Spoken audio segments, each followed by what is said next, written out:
बच्चों अभी हम लोग एडवांस के पेपर का 2021 का क्वेश्चन नंबर 7 एंड 8 करेंगे। तो क्या क्वेश्चन दिया हुआ है, इंटीजर टाइप का fill in the blanks type का क्वेश्चन है। तो क्या क्वेश्चन है, कहता है let alpha beta and gamma be the real numbers such that the system of this equation is consistent. ये वाला जो हमारे पास सिस्टम दिया हुआ है, ये हमें कैसा दिया हुआ है, सिस्टम कंसिस्टेंट दिया हुआ है। And M determinant of M is represented by this matrix. ये हमारे पास एम मैट्रिक्स है जिसका कि हमें डिटर्मिनेंट फाइंड आउट करना है। तो उसने बोला है फर्स्ट पार्ट में कि आपको क्या करना है, इस डिटर्मिनेंट को फाइंड आउट करना है। लेकिन अगर हम इसमें देखेंगे अल्फा और बीटा का जो रिलेशन है वो हमारे पास क्या है, alpha beta and gamma minus 1 इस तरह की वैल्यू है कि ये जो सिस्टम है ये हमारे पास कैसा है, सिस्टम कंसिस्टेंट है। तो अगर कोई भी सिस्टम कंसिस्टेंट है तो हम लोग क्या करेंगे, सबसे पहले इसका एक आर्गुमेंटेड मैट्रिक्स बनाएंगे। आर्गुमेंटेड मैट्रिक्स हमारा क्या आएगा, आर्गुमेंटेड मैट्रिक्स हमारे पास आ जाएगा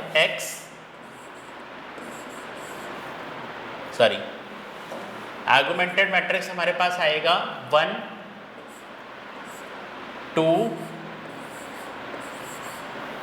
1 2 3 एंड 4 5 एंड 6, इधर आपका आएगा 7 8 9। ठीक है, ये हमने जो हमारे पास मैट्रिक्स थी इसको हमने बोला है ये जितना भी पार्ट लिखा हुआ है ए लिखा हुआ है मैट्रिक्स का। एंड इसमें हम ये भी इंक्लूड कर देंगे alpha beta and gamma minus 1। ये हमारे पास क्या होती है, आर्गुमेंटेड मैट्रिक्स होती है। कैसे हमने बनाए, सारे कोफिशिएंट एक्स वाई जेड के लिख दिए एंड इधर कॉलम जो वेक्टर्स होता है वो भी हमने राइट डाउन कर दिए।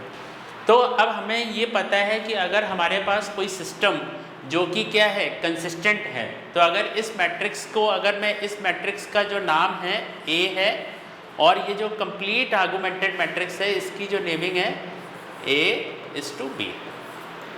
तो अगर ये सिस्टम अगर हमारे पास कंसिस्टेंट होगा तो rank of A is equal to rank of augmented matrix जिसकी नेमिंग हमारे पास ये है।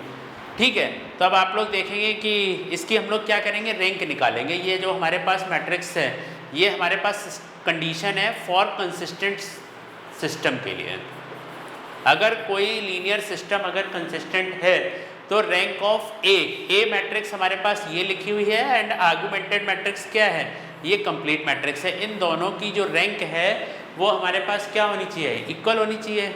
अब अगर हम लोग यहाँ पर इस मैट्रिक्स को देखेंगे तो इसमें हमारे पास क्या ऑपरेशन है, R1 प्लस R3 और इसमें से हमने 2R1 को सब्ट्रैक्ट किया। तो हमने जो अपना ऑपरेशन लगाया क्या आएगा, हमारे पास ऑपरेशन आएगा R3 is equal to R3 plus R1 minus 2R2। ये हम लोगों ने क्या किया, ऑपरेशन लगाया ताकि इस A मैट्रिक्स की हम लोग क्या करें, डिटर्मिनेंट फाइंड आउट करें। तो ये हमारे पास अब क्या आ जाएगा 1 2 3 एंड इधर आपका आ जाएगा ये इस तरह से alpha beta and gamma minus 1। इधर आपका आ जाएगा 4 5 और इधर आपका आएगा 6। इस जगह जब हम R3 में जब ऑपरेशन लगाएंगे तो हमारे पास यहाँ पर जो आएगा वो क्या आएगा, R3 में लगाएंगे, देखिए भाई R1 plus R3 7 plus 1 8 minus 2 times, तो इस जगह आपका 0 आ जाएगा। सिमिलरली 8 प्लस 2 10 आएगा, माइनस यहाँ पर भी 0 आ जाएगा। यहाँ पर जब आप लगाएंगे तो यहाँ पर भी आपको 0 मिल जाएगा और इस जगह पर अब आपको क्या मिलेगा, अल्फा प्लस गामा माइनस 1 और माइनस का 2 बीटा। ये हमने क्या किया, सबसे पहले फर्स्ट ऑपरेशन लगाया अपना ये। तो अब हमारे पास अगर ये ए मैट्रिक्स है इसका जो डिटर्मिनेंट आएगा तो इसकी जो रैंक है वो अब क्या है, हमेशा हमारी क्या होगी, 3 से छोटी होगी। और अगर आप रैंक ऑफ ए निकालेंगे तो क्या आएगा, इसका रैंक हमारा क्या आ जाएगा, 2 आ जाएगा। तो इसके लिए आप लोगों को है ना रैंक निकालना आना चाहिए।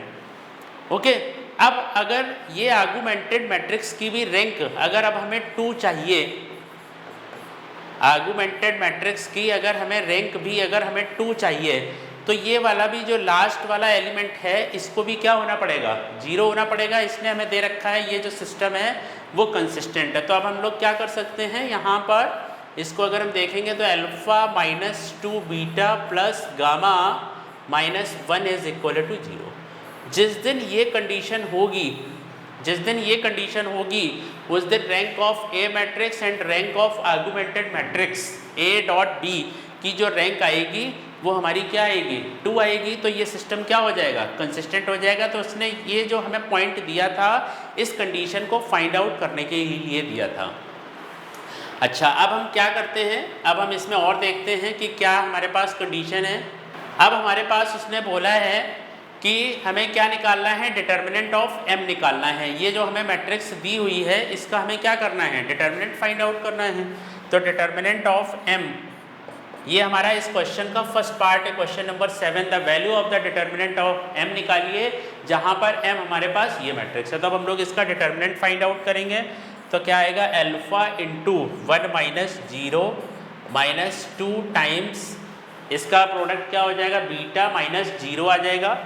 और यहाँ पर आएगा माइनस का 2 beta minus 0 plus gamma into इधर आपका क्या आ जाएगा 0 और प्लस 1 आ जाएगा। तो अब अगर हम इसकी बात करें तो ये हमारे पास क्या आ जाएगा, अल्फा माइनस का 2 बीटा और प्लस गामा आ जाएगा। और ये हमें ऊपर रिलेशन अभी हम लोगों ने जो निकाला था कि सिस्टम अगर हमारे पास कंसिस्टेंट होगा तो वहाँ से हमें इसकी वैल्यू मिल जाएगी। तो इसकी जो वैल्यू आएगी वो क्या आएगी, 1 आएगी। तो इस वाले पार्ट का जो आंसर था वो हमारा क्या था, 1 था। ठीक है, अब इसके बाद क्या कहता है अगले पार्ट में। अब वो बोलता है अगले पार्ट में क्या बोलता है, let P be the plane which containing all those points alpha, beta and gamma of the above system of linear equation। तो भाई ये वो प्लेन हैं, ये वो प्लेन हैं। अगर अल्फा बीटा सारे कंटेन करेगा तो इसका मतलब हमारे पास क्या आ जाएगा, यहाँ से हमारे पास इस जगह से क्या आ जाएगा, हमें प्लेन की इक्वेशन मिल जाएगी x minus 2y plus z minus 1 is equal to 0। ये वो प्लेन होगा P which contains all alpha beta gamma, क्योंकि ये इस कंडीशन को क्या कर रहे हैं, सेटिस्फाई कर रहे हैं।